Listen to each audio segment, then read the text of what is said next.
डिगड़ी शहर खां तक़रीबन 2.25 किलोमीटर उभिरंदे तरफ़ वेंदे कोट गुलाम मोहम्मद रोड जे उत्तर में रेल जी पटड़ीअ लॻ 30-35 घरनि ते मुश्तमिल आराई बिरादरीअ जो हिकु ॻोठु वाक़िअ आहे, जंहिंखे चांदमाड़ीअ लियाक़ताबाद चवनि।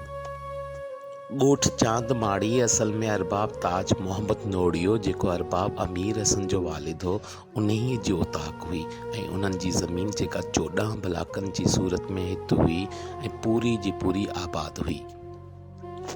अंग्रेज़ सरकार हिकु ऐलान कयो त बेराजी ज़मीन ॾियण जी सूरत में सरकार थर में उन्हनि खे ज़मीन ॿीणी डबल करे ॾींदी, जंहिं सबबु अरबाब हिते जी 14 ब्लाक ज़मीन सरकार खे ॾेई थर में 28 ब्लाक ज़मीन वरिती।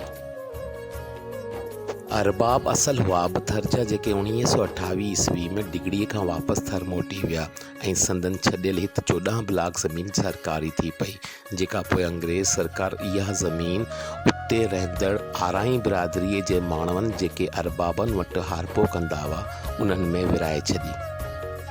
हिन ॻोठु चांदमाड़ीअ में अंग्रेज़ दौर में हिकु मिटीअ जी दड़ी हूंदी हुई, जिते डिगड़ी थाणे जी पुलिस ॿिए चौथे ॾींहुं अची निशानेबाज़ी फायरिंग प्रैक्टिस कंदी हुई। अंग्रेज़नि जे ॾींहंनि में फायर प्रैक्टिस वारी जाइ खे चांदमाड़ीअ या गोली मार चयो वेंदो हो। हाणे हिन खे लियाक़ताबाद सॾियो वञे थो।